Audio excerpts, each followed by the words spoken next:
Okay, so this is going to be a very fun video because I've never done anything like this before. I wouldn't be surprised if I messed up as well because this is all going to be like a one-take thing. So please bear with me here, guys. But Rapid, who is a Patreon member of mine, suggested the idea where viewers kind of submit, videos of their gameplay, and then I have to guess which league they're in, and also perhaps, offer advice on, builds, and maybe even offer tips in terms of gameplay as well. So we're going to be doing that. I do have, gameplay already from a viewer, actually a member by the name of Kalk. We're going to switch to, their gameplay right now.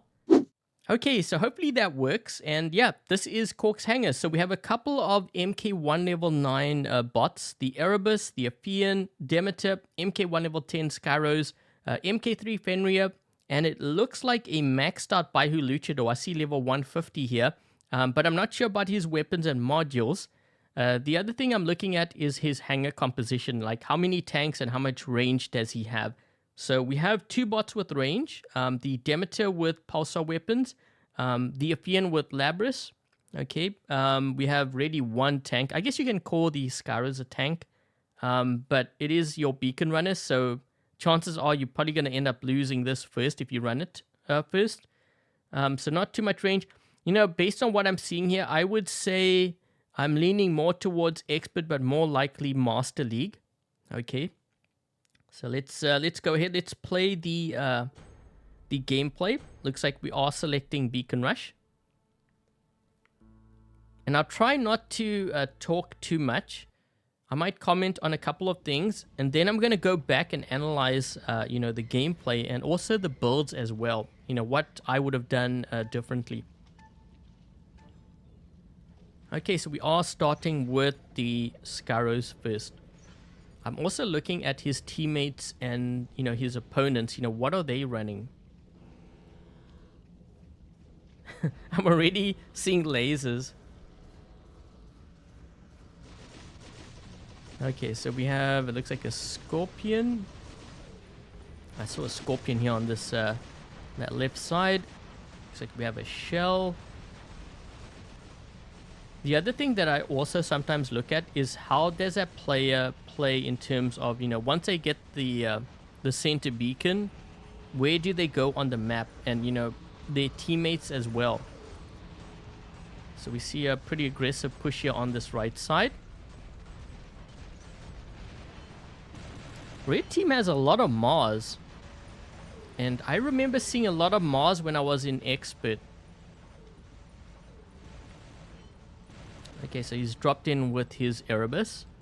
Who remembers when I was running this on my baby account?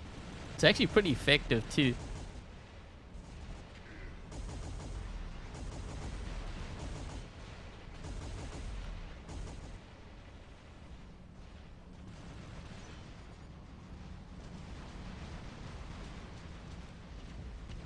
Blue team's very aggressive, but you know what? That's good. This is how you win games. You won't win all games like this, but you will win a lot of games, trust me. Because this is how I learned to play the game. I used to be one of those very passive players before, until I got spawn raided. That's how I learned my lesson. Okay, so it got taken out by a Scorpion. You can see how blue team is really pushing that right beacon. They're putting a lot of pressure, and you can tell that red team, how they are backing up, because they don't really have tanks. I see a couple of like Hawks and Aphians and stuff, but the thing is you can't really hold down beacons with those bots. Okay, so now they're making a push. This is like a counter push here on this right flank.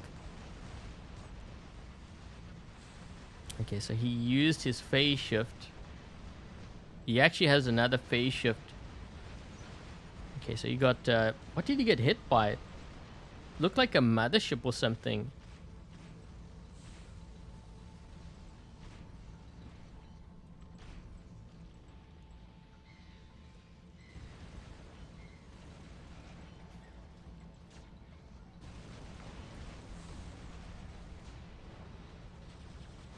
I'm watching how he's playing this Fenrir too, and how his teammates are playing. How they're protecting the center beacon. That's good. Oh geez, they're dropping in with their rooks. Okay, so red team has a couple of titans out. I see an Archo. Looks like a Heimdall. So an Ao Ming here somewhere. We have a Favnia here. Favnia can be very hard to hit with flames.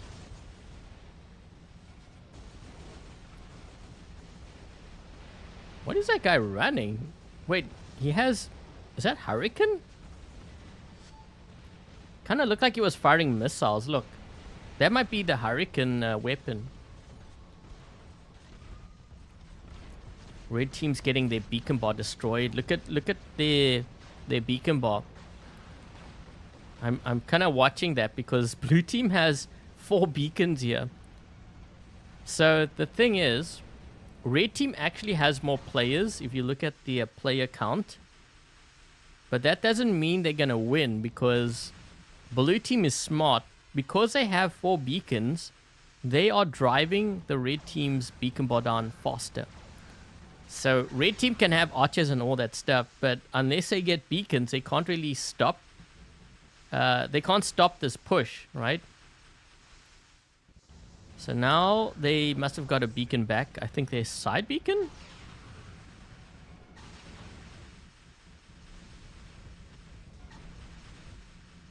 Yeah, red team has a lot of players. Look at blue team. It looks like blue team's going to lose because they are running out of bots, but really they aren't. Because they did that initial push, that has given them a massive edge. And now red team is trying to catch up. They're trying to make a counter push here, but it's too late. You know, at this point, red team actually needs 5 beacons in order to win. Having 3 beacons is not going to be enough. Even 4 beacons, because their beacon bar is still going to drop. So they need 5 beacons in order to win. It's not going to happen.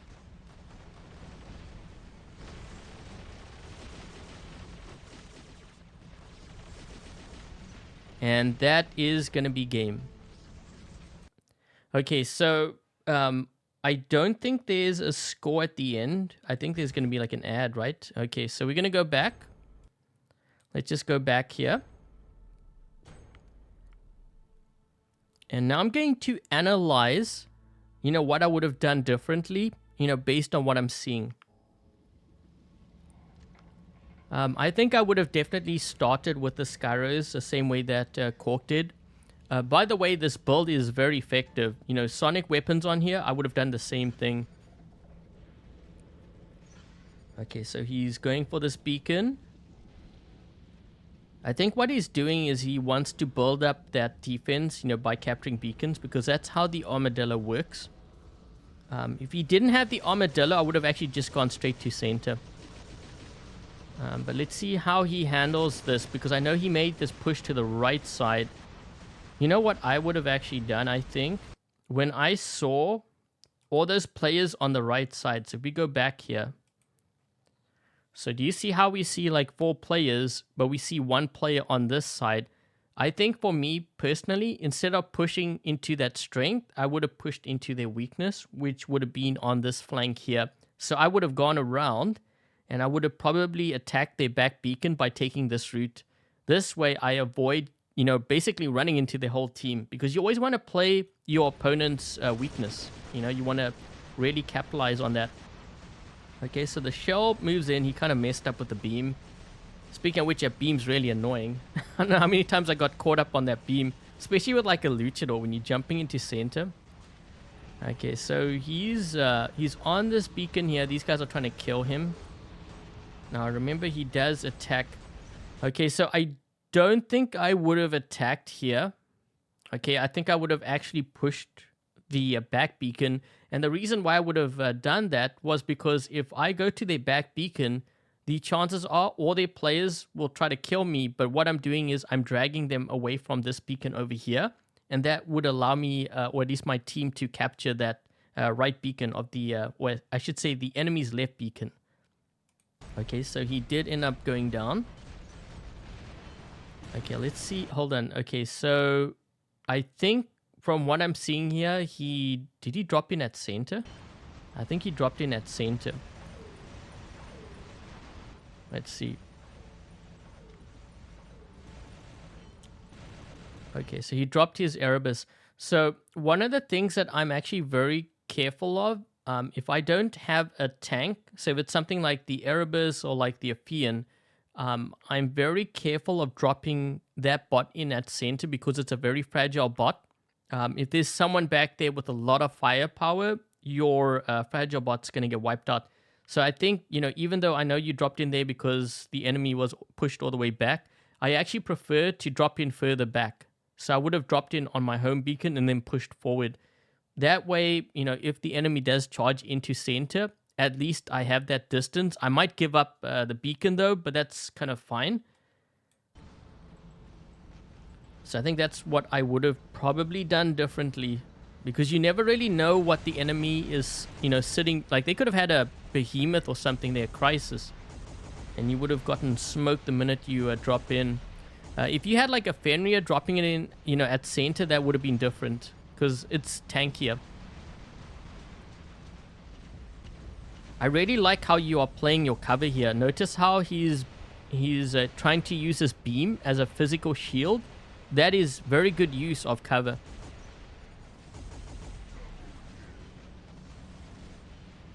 Yeah, so he's playing this beam. This is very good.